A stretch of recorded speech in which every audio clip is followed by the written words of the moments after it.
to extend a warm welcome to each one of you as we gather for this insightful discussion on the Union Budget 25-26. This event brings together a remarkable panel of experts and industry leaders to analyze the key highlights of the budget and its impact on various sectors.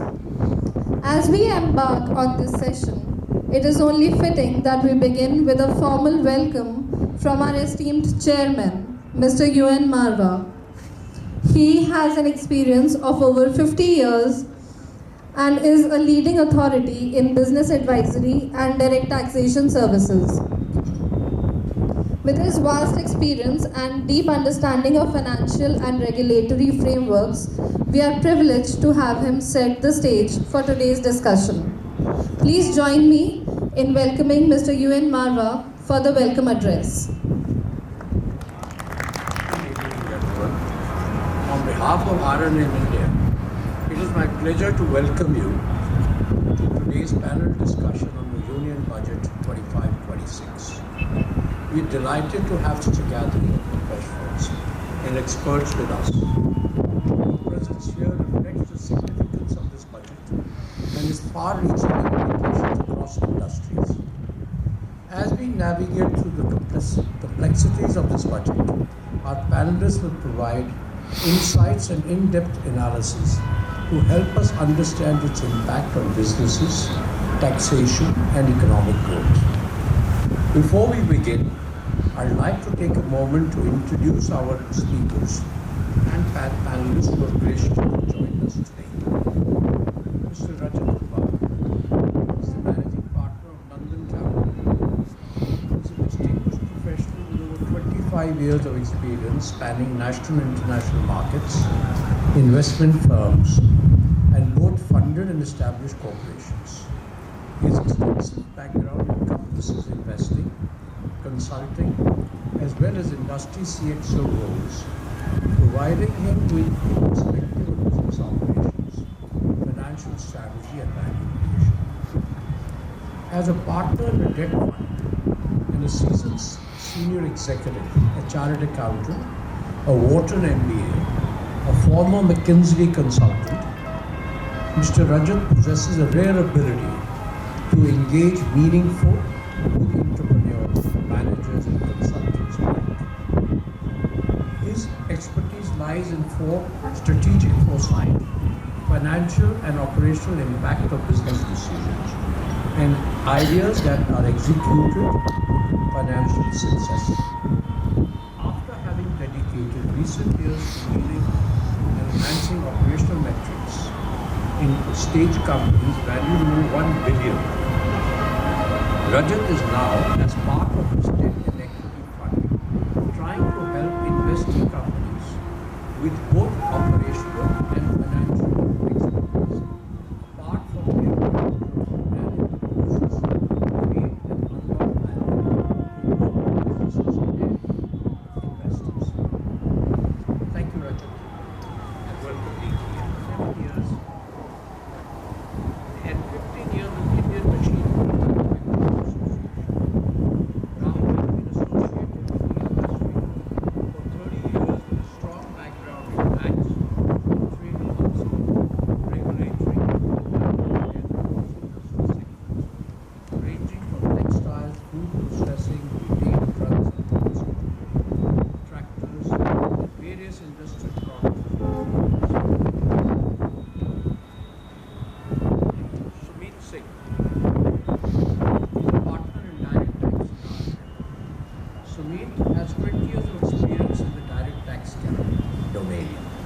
He represents before the tribunal, the DRP, the CIT appeals for domestic and international tax issues.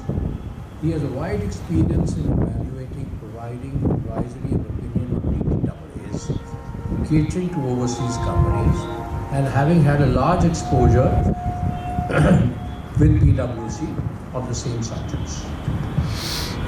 Mr. Nitish Sharma is a partner of Indirect Tax, R&M. He leads the indirect tax practice with 20 years of experience in indirect taxes, compliance and consultancy, and India tax reforms in relation to GST. He has advised large multinational and Indian companies on structuring of transaction supply chains and business processes. Leading us through this discussion will be our moderator, Raghu Marva, CEO of R&M India. He's a graduate of Hindu College, University of Delhi, and a qualified chartered accountant in 2003, and joined the R&M team after completing his training with PwC, where he gained wide experience in audit and taxation divisions. He has been responsible for growing and setting up branches in Mumbai, Gurgaon, Jaipur, and Bangalore, besides handling key clientship relationships.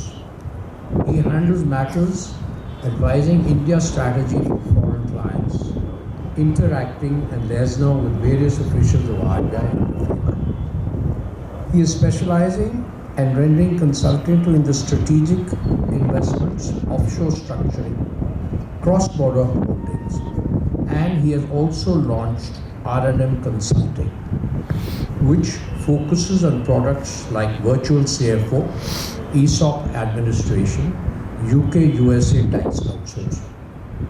In 2024, he has launched R&M Capital FME IFSC LLP at Gift City, Gujarat, as a fund management entity to launch the R&M Equity Opportunities Fund in restricted screen regulated by IFSCA as an alternate investment fund, category 3, along with Albatross Capital.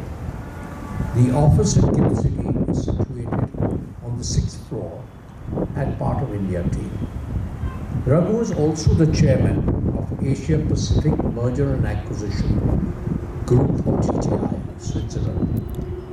He has the recipient of Bharat Gaurav Samman, which was awarded to him at a function at the House of Lords, London, for his outstanding achievements and dedicated efforts in consulting. I would now extend gratitude to all our team and would like to now hand over. And after this, we will welcome you for a high tea at 4 p.m. And without, please join me in welcoming our panel today. And thank you for being with us. Please.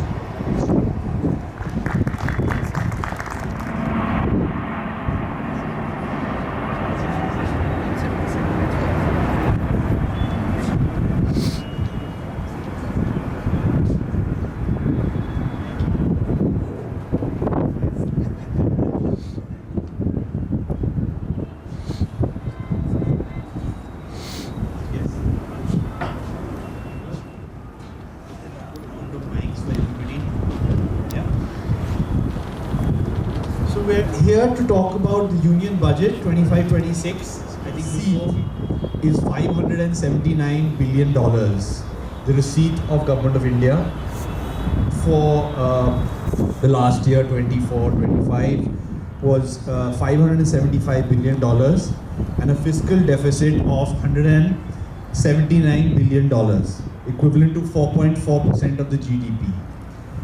Now these big numbers is difficult to fathom, so if we compare it to the US economy in 2024 had a 4.92 trillion in terms of total revenue, and their fiscal deficit was $1.83 trillion, equivalent to 6.4% of the GDP. So you can understand India is obviously a little behind in terms of the $1 trillion and the $1 billion mark that we were talking about. And what is always interesting when you make a budget is that normally budgeting has only one rule, which is do not exceed the budget. But that rule doesn't seem to apply when it comes to governments. Everybody is talking about a deficit, everybody is talking about very liberally crossing the budget mark. And with that, I'm going to ask Rajat, who's our first speaker, being the leading debt fund catering to the MSME space, Is the focus of the budget on MSME as the second engine of development a welcome move? Over to you. Thanks, Raghu. I hope I'm audible, by the way. So first of all, thanks so much for having me here. Thanks, sir. So we heard our Honorable Finance Minister talk about MSMEs being the second engine of growth, right? I don't know if everyone's aware of what MSMEs are, right? So there's micro, small, medium enterprises, right? And then there are limits given on how to calculate them, right? So you have a turnover of about 5 crores maximum for what's called micro, and then as you go up, it exceeds a particular number. So it says, and what this budget has done is essentially, broadly speaking, doubled these numbers, plus minus. Both from an investment limit perspective or a turnover perspective, so that more companies can now fit in what's called the definition of an MSME. Why should it matter? It matters because these MSMEs therefore get a lot of concessions in various ways, right? They get better credits, they get better access to in the GEMS portal, which is the government procurement, so on and so forth.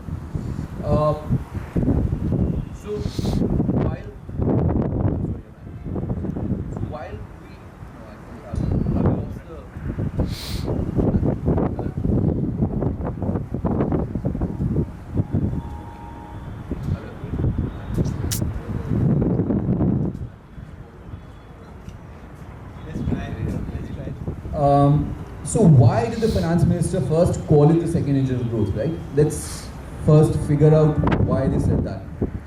For those of us who may not know, there are about 6 crore MSMEs in India. They together employ about 24 crore people as per the records available with us, with the government. They also contribute about 40% of exports. They contribute roughly about 36-40% of manufacturing, roughly about 30% of services also. So it's a pretty important role in the Indian economy, right? And therefore they come only after agriculture as the biggest employment generator for us, and therefore it's called the second engine. But to your point of is there enough focus, and I'm happy about it. If they called it the first engine, it will be better. And I'm not saying it lightly, right? If you think about it, if you look at MSMEs, there's a path from going to say micro to small, from small to medium, and then trying to get large. You don't see that path in agriculture. The average value per employee is higher in MSEs compared to agriculture. It caters to a much more diversified set of products and services. So as the Indian consumption is rising, you're kind of moving above the basic minimum of Maslow to higher ones. It's the SMEs that's going to take over. It's not going to be agriculture that's going to be able to take us to rising incomes. Right? 100 large companies that we have in India today, about 11% were MSMEs at any given point of time in the 2000s, right? By the way, the same ratio in say in Israel is about 40, the same ratio in the US is about 18 to 20, the same ratio in Australia is somewhere in the same range, or 35 plus, right? So in India, somehow we're not able to catch up to getting the MSMEs into large corporates to the extent we should have, right? So there are a bunch of these challenges in MSMEs as well. But coming back to the budget, right? And what the budget's done is it's actually added a lot of interesting things on the MSME side. It's changed the limits for MSMEs. There are new credit norms that you can get, the guarantee schemes. There's this new fund of funds. We had an earlier one from Sydney. There's going to be a new one. They're going to replenish the corpus, etc., etc. But if you look at the problems are always even earlier. How do I access my customers? How do I access capital? How do I go to market? And how do I get talent? In some shape and form, just given the enormity of the problem, right? We are talking about 45% of exports, 40% of whatever. You can put whatever you want in the budget. It's never going to be enough, right? So if you say, is it a step in the right direction? Of course, it's a step in the right direction, right? I mean, it would have been really sad at this end, nothing to do with SMEs, right? So it's a step in the right direction. It's also not, I know, completely in the hands of the budget to be able to solve all the challenges that MSMEs have, and therefore the private sector has to come in. That's where people like us come in. But what I would really look forward to is something which actually creates a roadmap for micro enterprises to, no matter what, become small enterprises next year.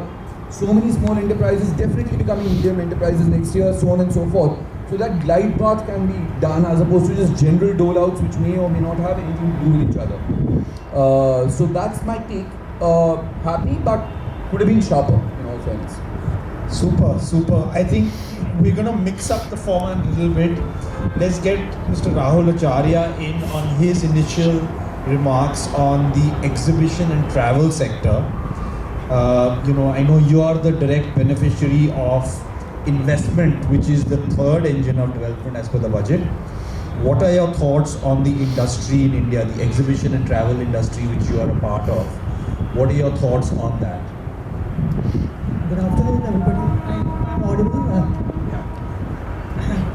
So actually, the government in this budget, in budget 2025, they have announced a lot of investment actually in the travel and tourism sector, the Asian tourism sector.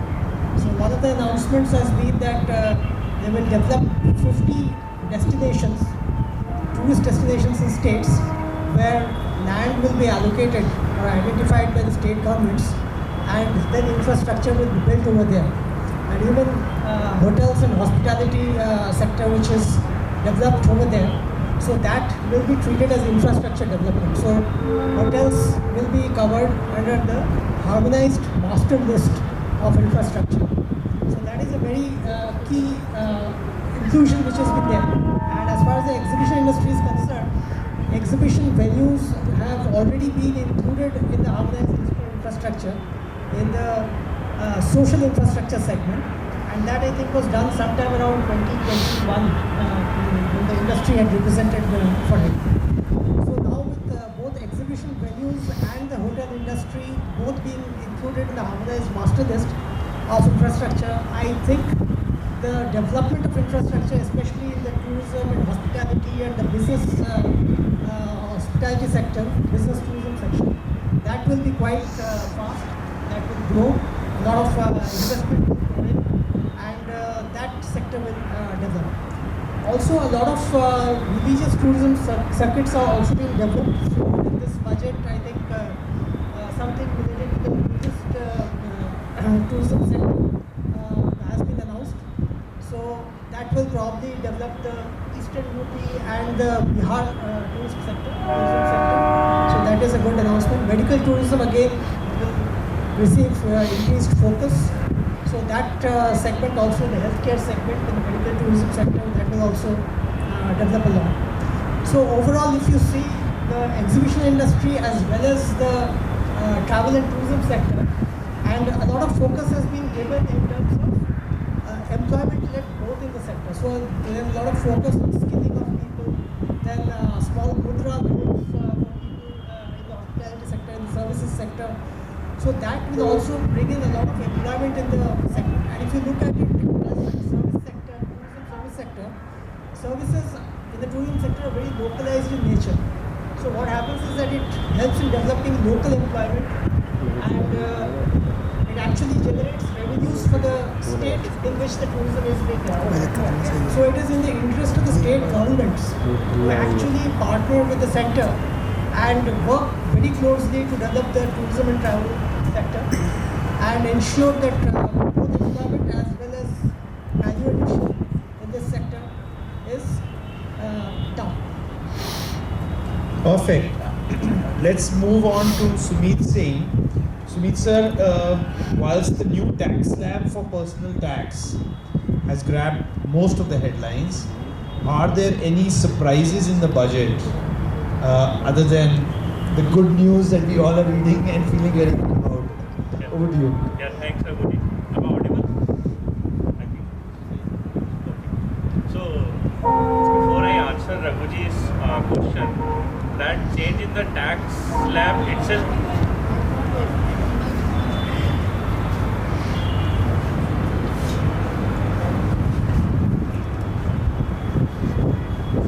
that change in the tax slab itself was a surprise for us. So once we read that fine chart and when we were hearing, so we had to just go through twice to confirm, yes, this is the benefit this time being granted. And as an implication, someone who is a salaried class and earning around 12 lakhs of salary need not to pay tax at all. And if we do a comparison chart of tax rate as compared to earlier year, there is a significant saving on the tax cost side, which to my view, I haven't seen such a means for a significant amount of tax savings over the years. So I have seen this for maybe in my career at least seen maybe second or third time that there is a significant shift on the tax saving happening. That's the one of the big surprise. However, rest of the things are just like clarificatory in nature, or they are giving bit of benefits on the gift city side, but there are certain rather I would say instead of surprises, which probably they could have covered.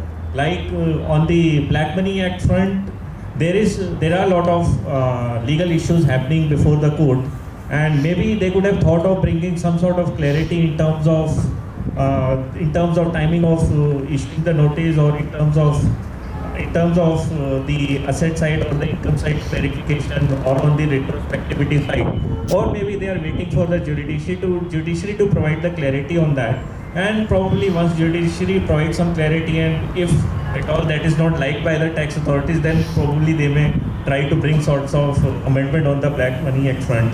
And then on the transfer pricing side also, where even officers are not respecting the safe harbor rules also on certain cases. So this is where I think government should have acted and bring more clarity on the transfer pricing side, which to my view is missing. Perfect. Let's move on to indirect tax. Nitish sir, various custom duty cuts were announced in the budget supporting domestic manufacturing and boosting exports. What was the most significant change introduced as per you? Government has been implementing and rationalizing customs duties from past 2 years. A few of the significant ones that I would personally feel, given that I see a lot of young people sitting at the back, how about customs duty reduction on the bikes? And that too, it's more of a budget which it's looking based from the customs duties perspective. So you have a Harley Davidson in the reduced customs duty now. You have a luxury cars exceeding $40,000 with a reduced customs duty of 40%. You have motor vehicles or used motor vehicles coming down with the reduced customs duties of 40%, which were earlier as 150% as that. However, what has happened is the government has added an agriculture and industrial development cess. This ranges between 20 to 70%. So if I look at it, there has been a reduction in the customs duty, but in a way, I would probably put that India money remains in India. There has further been, further cuts in terms of printed circuit boards, mobiles, and all, where the customs duties have been reduced to 15%. So, again, focus has been value additions, more value additions in the domestic market into India. However, the steel sector, if I look at the flip side of it, the steel sector has been demanding the increase in the customs duty, whereas in this budget there has been a reduction in the customs duty. Where I personally feel that the government needs to probably look on the other side of it in terms of the anti-dumping laws, and that needs to be more stringent from this sector. There has been a little sectoral reforms which I personally feel the government needs to look into from a customs duties perspective. You may say about the textile or the real estate, where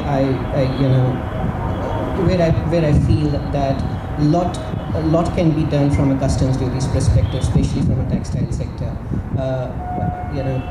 What I personally feel is the customs duties are much more higher when you import certain things in the textile sector, or in the capital market sector when it looks to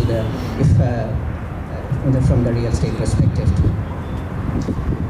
Further, I would say that the custom duty has need to be aligned with the foreign trade policy. where I do not foresee that in terms of the vision part, because when I look at the foreign trade policy, what has been withdrawn is the service export from India scheme. That needs to be linked to the PLI, product linked incentive scheme. So that would give an incentive to the service sector also. Overall, I would say that yes, the government has taken steps to provide value additions and to the domestic sector. However, there is much needs to be done in terms of improving the competitiveness for the exports. Thank you so much, Nitish sir. We're going to jump back to SME. And, how do you see your industry, Rajat, growing given the burgeoning SME market? Like you talked about, there's no clear glide path. An SME is stuck being an SME for 20, 30, 40 years. And they obviously have a very mixed credit history in terms of not all of them are credit worthy. But coming from the segment that you are, where you're obviously focusing on the SME market to give credit to, what are your thoughts on that? So, you said growing, yes, of course it's growing, right? And how do we sort of see how it's growing? I mean, just look at the service providers to the SME. Look at some of the NBFCs that grown with it, right? Look at the kind of growth that we've seen with, AU Small Finance Bank. Look at the kind of growth we've seen with 5-Star Finance. Look at the kind of growth we've seen with, some of these Very Invest or whatever else. They've all grown roughly, I would say, 5 to 7x within roughly 6-7 years. Okay, so that's the kind of growth we've seen on the credit side, purely on the credit side. I'm just looking at some of these NBFCs focused on the MSME market, right? This is what's been happening, and I think it's going to continue. And why should it continue? And again, there was a report. This was, I think, an IFC report. I think came out 2-3 years ago. You talked about a $500-something billion receipt of the Indian government, right? According to this report, the credit gap for the SME sector, I'm removing the M part of it, the micro part of it, I'm just talking about the SME sector, is $400 billion. Okay? So $400 billion, again sounds like so many zeros and then the dollar conversion and this and that. I'll simplify the maths. I did some back of the envelope maths basis, how many SMEs are there as opposed to MSMEs and all that. Mota it worked out to roughly 3 crores per SME as a credit gap, which is now, in that perspective, it sounds reasonable because I've been working with a lot of companies where I know the credit gap is actually higher than that, right? So that kind of resonates, which also means, therefore, that the growth we've seen in the past will continue in the future as well as far as our industry is concerned, right? So I'm very happy about that. That no matter, just given the sheer scale of it, no matter how much growth we've seen in the past, it will continue. Right? So that's the first part. The second part, you talked about, I think you said checkered history and this and that, right? So let me pause you there. So by the way, we guys are at less than 1% credit cost. Actually, we are less than 0.5% credit cost in my last fund. Why? So maybe a lot of this stuff that you're talking about happens because you have to do private sector loans and this and that and whatever else, and it's administered through banks. And there's a high impetus on the M part of the MSME, right? The micro part. We're not touching the micro part. I mean, that's just half the thesis, right? So I'm just putting that out there. But even if you look at what used to happen earlier, and as we're sitting today, what's really happening, right? 10 years ago, we didn't have GST, or maybe X years ago, we didn't have GST. Today, I can look at GST records, combine it with XYZ other data points I have, get a sense of the real turnover of the company. X years ago, we didn't have third-party service providers who could give me analytics about a company sitting on my desk so that I then focus on value-added work as opposed to just manually taking a calculator and checking 18,000 things, right? A lot of the electronic stuff is already happening where you're able to pull the CIBIL from here and a credit score from here and 18,000 other things from there, and they're all interlinked. Right? This kind of back-end infrastructure wasn't available earlier. Right? Professionalization of management. I can't emphasize this enough. Just look at the sheer number of professionals. I mean, I'm technically a professional who left a nice job or whatever, and I'm running a fund. So what would you call it? I mean, technically you can call it an MSME, right? You just call it a fancy name of a fund and whatever else. So there are a lot of professionals who are now either running family businesses, they've probably been educated abroad, come back, want to expand, etc., etc. But they left their jobs and are now starting a lot of this, right? So all that demand is there. Let's not close our eyes and imagine a guy with a dhoti kurta or whatever else. कि वो MSME चला रहा है. That's not the definition of an SME, right? So bring in the professionalism, bring in the analytics, bring in the still lack of credit, because a lot of the government schemes administer banking channels, which have their own limitations, which have their own red tape and all that stuff. So things are great, actually. Okay. Two more things, and these are also fantastic things that we've seen. The access to equity, which is never used to happen in the SME sector, is today possible. And how is it possible? We have family money interest in the SME sector, right? We also have this thing called SME IPOs. Now, trust me, there's a bit of froth in there as well. It's not that everything is hunky-dory. But for the right company, their ability to access equity as well is now open, which always used to be the case only for venture companies, where there was already a kind of an ecosystem established of a Series A leading to a Series B to a Series C and all that stuff. So that's changing even as we speak today. And maybe 10 years later, we'll probably be thinking about, उस time जैसे venture capital system ऐसे ना, we say यार यहाँ पे ये situation थी, and we won't even know how it's going to transform in front of our eyes, because the transformation 10 years later will look big, but it's happening as we speak. So yeah, I mean, things are great, and things are not, कि 10% NPA हो रहा है या ये सब हो रहा है. But the good news is that there are all these agencies now coming to fill in the credit plus equity gap, and you need that for a high growth company, no? Because your internal accruals will take time to come in. So why stop growth in the meantime? As long as you're not burning money, which by the way a lot of venture funded companies do. As long as you're not unit economics negative, as long as you're not burning money, as long as your business is growing, you need capital to grow. Excellent. Then it's a win-win for everyone. Perfect.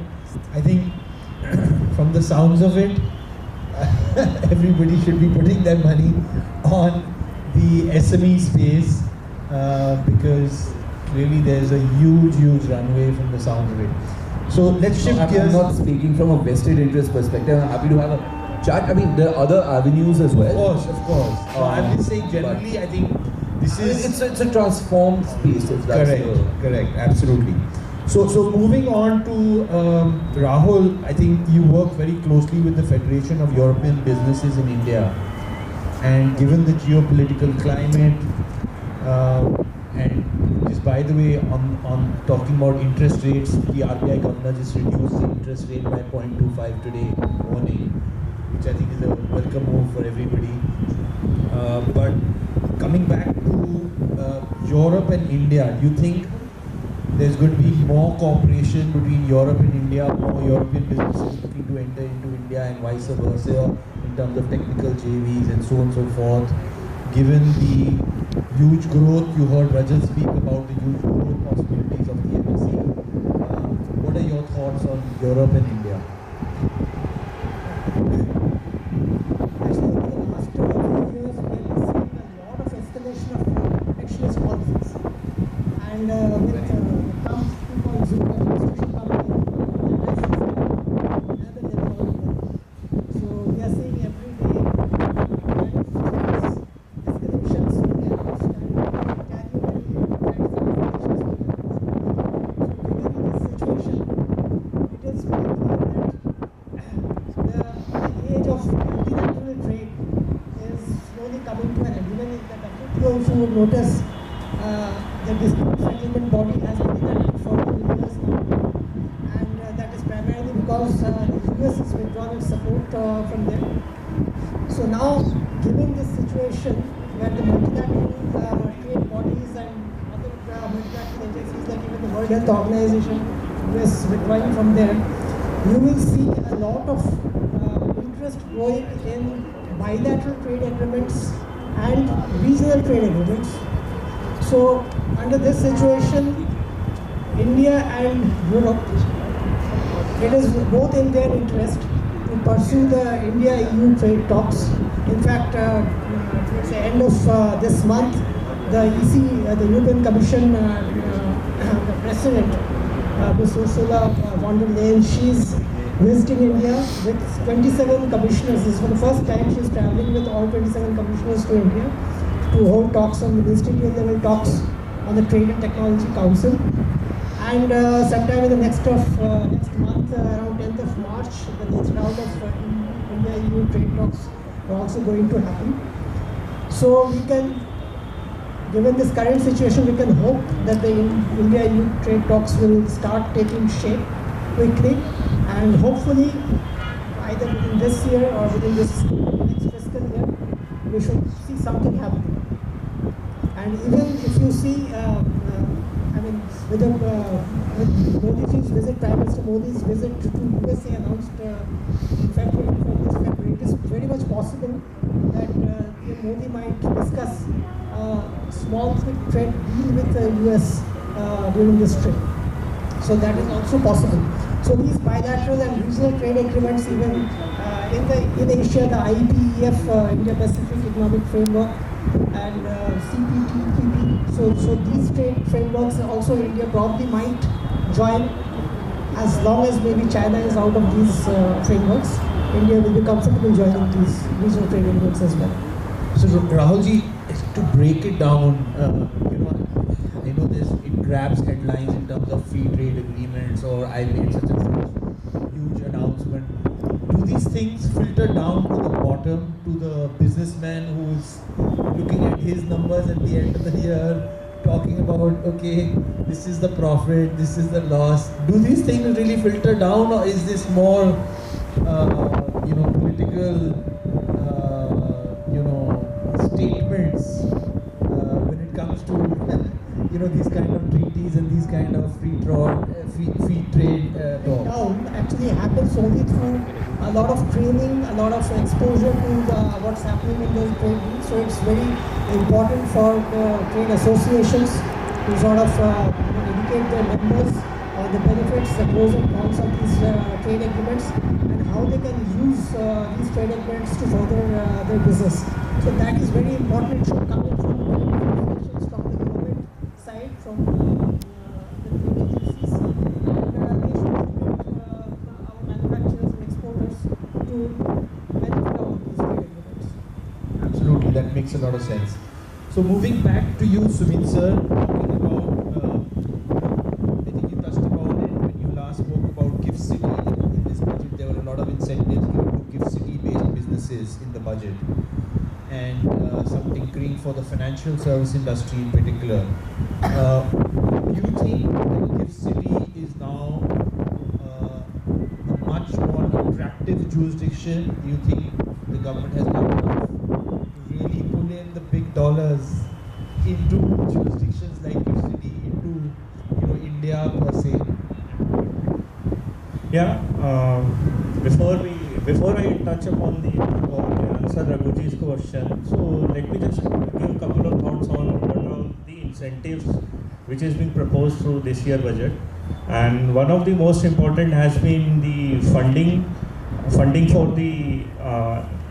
the Treasury Center as located in IFSC Center, where there are certain limitation under the Income Tax Act, where a loan is being given to a shareholder or any other entity where that shareholder is interested, then it leads to deemed dividend issue.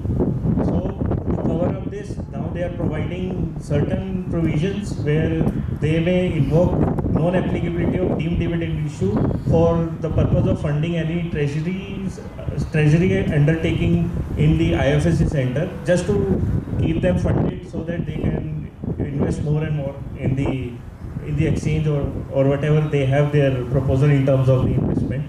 And other important amendment has been in relation to rationalization on the business connection issue. It's a typical business connection issue where a business being carried out by a fund manager on behalf of any fund located outside India, that used to create that fund manager is acting on behalf of that foreign entity in India, then the incomes earned by that foreign entity may have been taxed at India level. So to cover up that issue, they have granted certain benefits for IFC center also. Yes, of course, and government has started acting actually to give them motivation to put in more and more dollars at India level. Of course, with the tax exemption being given to the non-resident, and they have this year extended benefits to the shipping leasing company in terms of the exemption from the transfer of shares and from the deemed dividend. Earlier it was in the case of aircraft leasing companies. So these are important benefits which government is proposing to put in more dollars. And of course on the regulatory side also there are a lot of relaxation, and I'll say that it would be a hit on the government side, and it should grow in future also. That's a positive vote for Gift City. Coming to GST. GST, some would say good and simple tax. That's what Modi ji said when he brought GST, that GST is good and simple tax.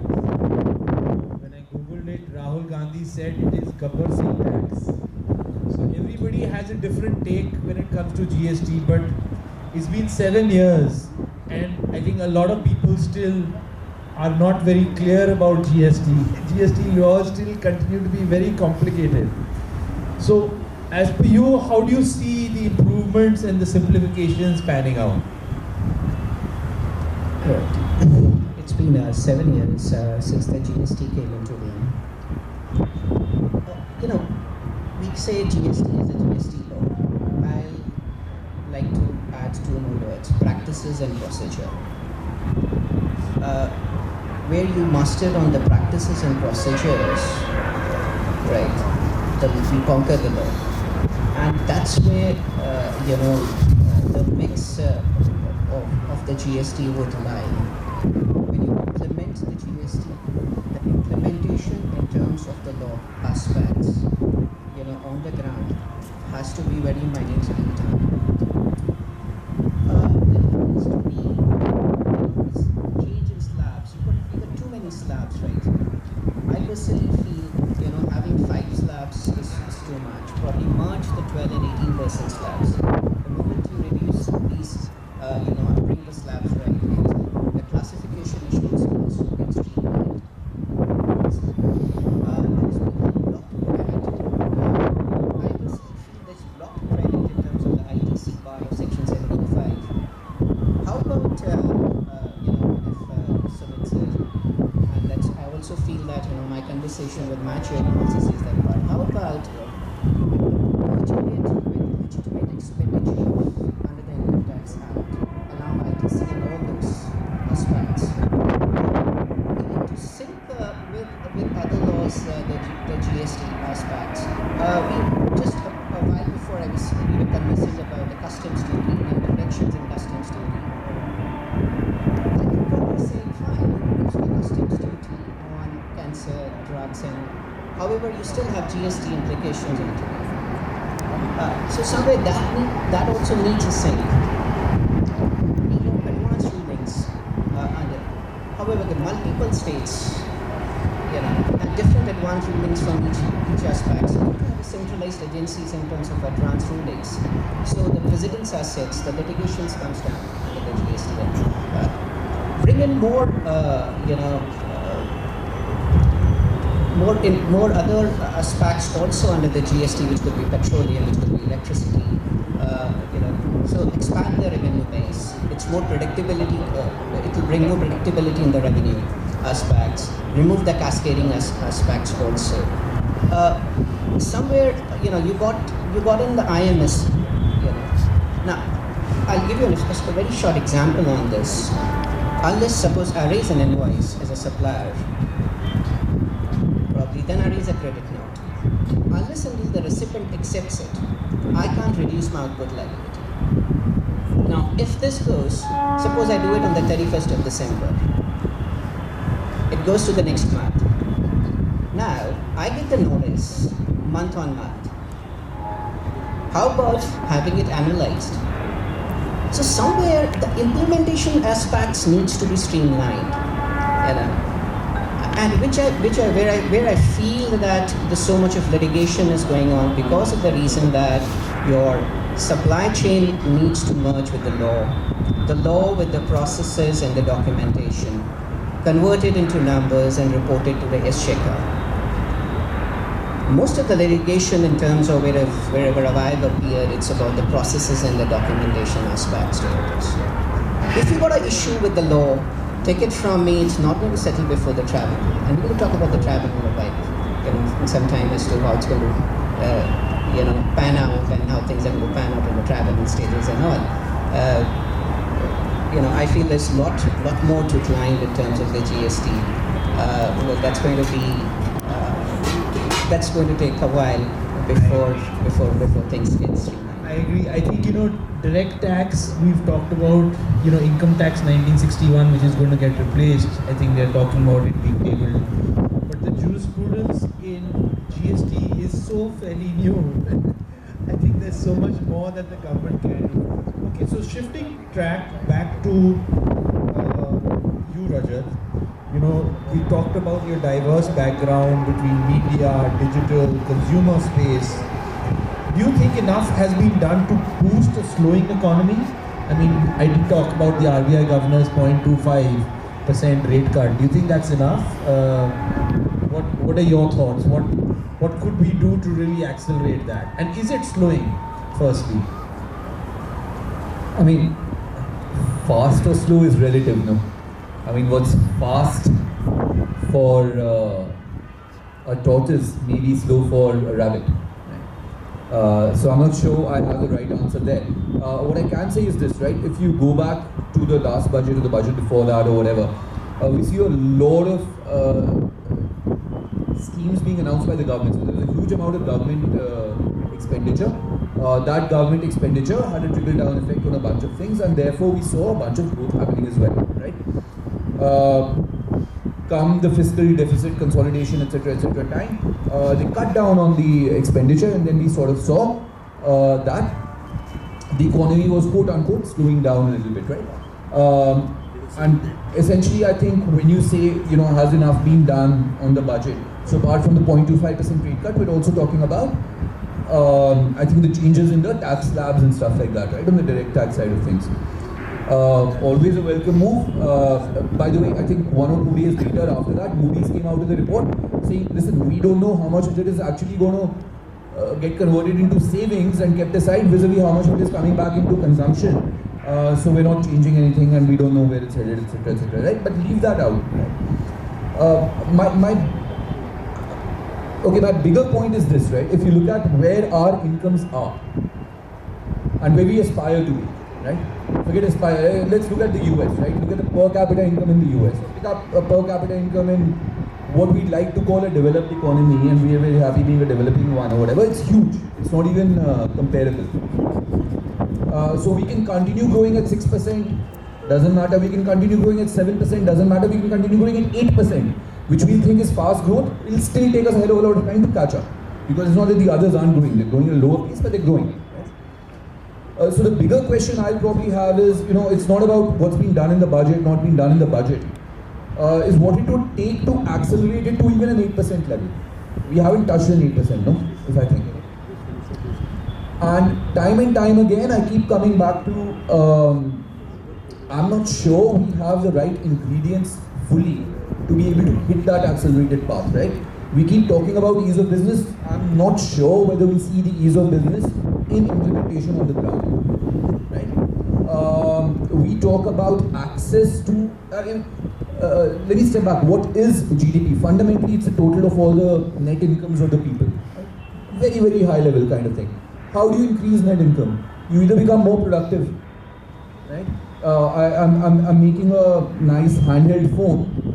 Instead of making 10 phones an hour, I'll start making 12 phones an hour. I'm now more productive. And because I'm now more productive in a global kind of setting or whatever, chances are India's income is going to rise because now I find new markets because blah, blah, blah, right? The other thing is I innovate. So instead of making this Android phone, I now make the next Apple iPhone out of India. Right? Now both of these, to my mind, require education and good education and good training. That can't be solved within one budget.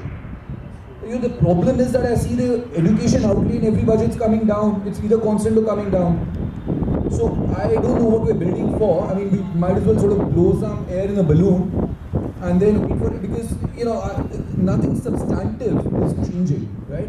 So the question is, do we want to depend on luck and tailwinds somehow to take us to the next level, or are we going to be putting in actual effort and taking a slightly longer term view as opposed to budget on when we talk about growing the economy and growing the per capita income? I think all very good points, Rajat. I think when it comes to education, I know, a lot of people around us are seeing more and more private institutions as against government institutions taking the lead in terms of education. Right? When we grew up, it was mostly the government IITs, IIMs, which were flourishing.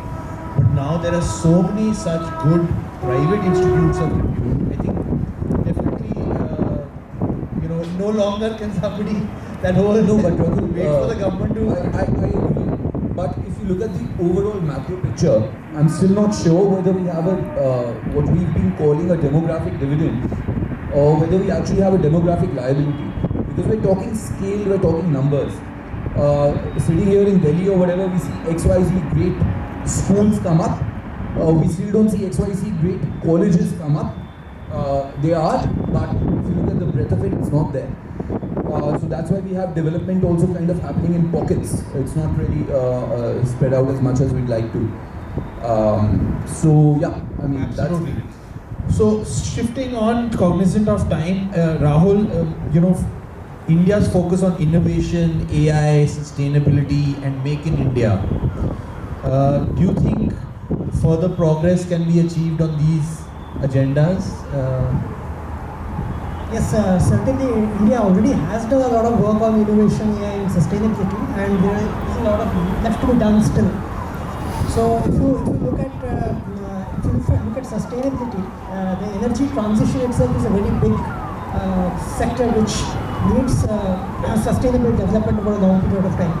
In the budget, you may have noticed that the government of India has announced that they will review the civil Nuclear Liability Act, which is there, and they will try to involve more and more private participation in the nuclear power sector, especially the small modular reactors, which are now becoming more and more popular across the globe. And these small modular reactors are in the range of around say 300 megawatts per reactor. So a lot of Indian companies are now wanting to get into manufacturing of these reactors and also operation of these reactors. As of now, the Indian nuclear laws don't allow any private sector operation of any nuclear power plant. So it is all run by the Nuclear Power Corporation of India Limited. And together with I think NTPC, and there is one other public sector and run these nuclear power plants. Now they are wanting to amend these laws to ensure that a lot of private sector players can both designing of nuclear power sector and nuclear power reactors as well as operation of nuclear power reactors. So this nuclear power sector actually has the potential to replace thermal power over the long period of time. And a lot of these nuclear power, when they are used in say steel manufacturing or aluminum manufacturing, the carbon emissions can come down significantly, and India can benefit in the new CBAM regime, the carbon border adjustment tax regime, which the EU is planning to start off sometime I think early next year. They have already started collecting data. So by reducing carbon emissions through this sector, through this energy transition, India can certainly benefit in exports of steel, aluminium. I think fertilizers is also included. So that is one area which is a big sector which will come up in the years to come, over the next 5 to 7 years. So that is a good development which is in this country. That's wonderful. And talking about sustainability, we are sitting in a open environment. It's a green certified building, so kudos to sustainability. Next, I think the last question for you, Sumit sir. We all have read a lot about tax terrorism, about the danda, so to speak. And now this time it was a very pleasant surprise when the Honorable Finance Minister was talking about, trusting the assessees, letting them do things on their own. Do you think that there is a change in the tone on the top? And do you think that is translating to a shift on the ground? Tone at the top is quite encouraging, but the most important is tone at the bottom, because most of the issues start from the bottom and then reaches to the Supreme Court. So the people who are at the bottom, who are the one who are issuing the notices, need to be educated, and they need to be trained enough to be able to understand the assessee's business, how, under what scenario assessee has been undertaking his business activity, what are the challenges they are facing at the ground level, and none of the assessee is actually a tax evader, and their notices has been issued to any assessee is to examine the tax position, not always with the intention that the tax, in fact that assessee has done sort of tax evasion, and that is why they are receiving the notices. And this has been the thought at the bottom level. Maybe the top level, they may think they may do a lot of activities, or they may do a lot of reforms at the top level, but it has to be implemented, and implementation has to come at the level of administrativity and from the start, and then somebody who is senior to the start. There it is very important that they are able to change their mindset of them, and then probably we see that they are able to trust more the assessees, because a decade back they thought of changing the law. They brought in direct tax code, and that direct tax code never saw the day of light.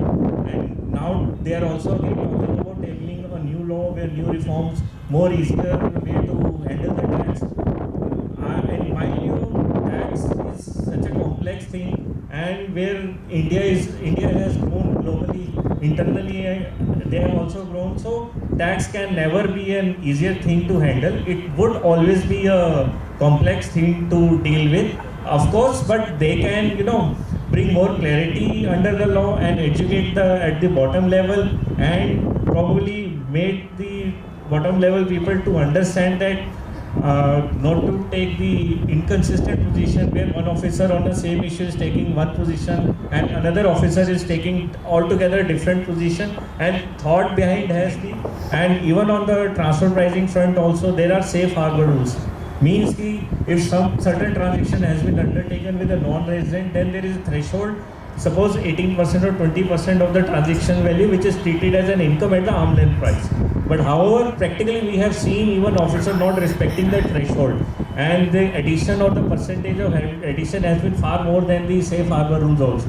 And I don't know what kind of mindset this has been, but at least they should have respected the safe harbor rule. So I see the approach is good, but implementation, how they're going to implement it, that is far more important than the approach. Thank you so much. I think the last question for you, Nitish sir, is let's end on a positive note. GST Appellate Tribunal. We all have been waiting for a GST Appellate Tribunal. It's finally a reality. Do you think now litigation will get resolved faster? Is it going to provide much needed relief to the taxpayer? Your views on the GST Appellate Tribunal? It's been, as I mentioned, it's been 7 years. When the assessees have been waiting for the tribunal to be formed. Better late than never. Raghuji wants me to be positive, but I would say, as they say, they right understand. But still, what will make a significant difference is how do you implement it at the ground level? Do you have enough of staffing?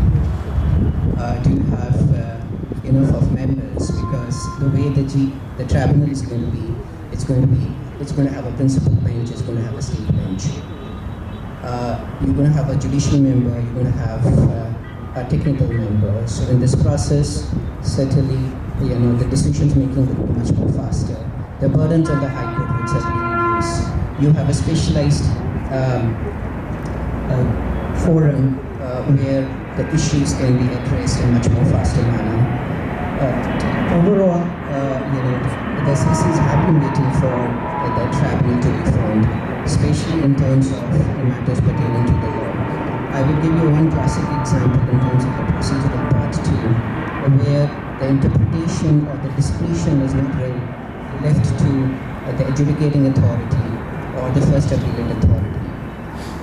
If you talk about 1718 and 1819, there is a clarification which has come into play that if you have the invoices along with your made the payment of tax, right, that's good enough even if it's not reflecting under one of the forms which is called Form 282 to claim the credit of ITC. The clarification which was issued, the interpretation to that is that I take it in my right that I need a vendor certificate or a seal certificate. After 7 years, the vendor is not there. Now, how do I get the vendor certificate? Now, these, I personally feel these are certain things in terms of why the clarification then came into play. Because the clarification, it reads as that a CA certificate not necessary from the vendor CA. It can be from any of the CAs, even from the SSEC part. But however, what is being read in terms of at the adjudicating authority or the first appellate authority is the certificate has to be from the vendor CA. The vendor does not exist, how does he get the CA certificate? I'm sure the procedural part as well as the law part would be more, because there would be much more clarity in terms of, now when you have the precedents and the clear precedents, the litigation certainly reduces. Thank you so much. As a closing remark, I want to say that the mind is not a vessel to be filled, but a fire to be kindled. And I hope this talk has kindled your fire. And I hope we haven't bored everybody. You've been a wonderful audience. Thank you so much for your rapt attention. If there are any questions from the audience, we can get the mic to circulate. Anybody with any questions?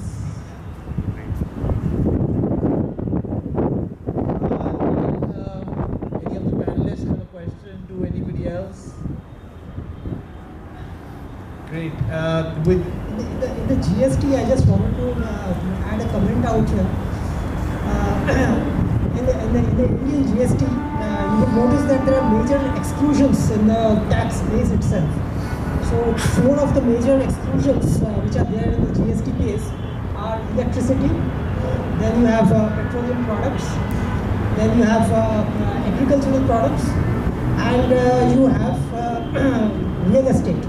Real estate is sort of partially excluded, not fully excluded.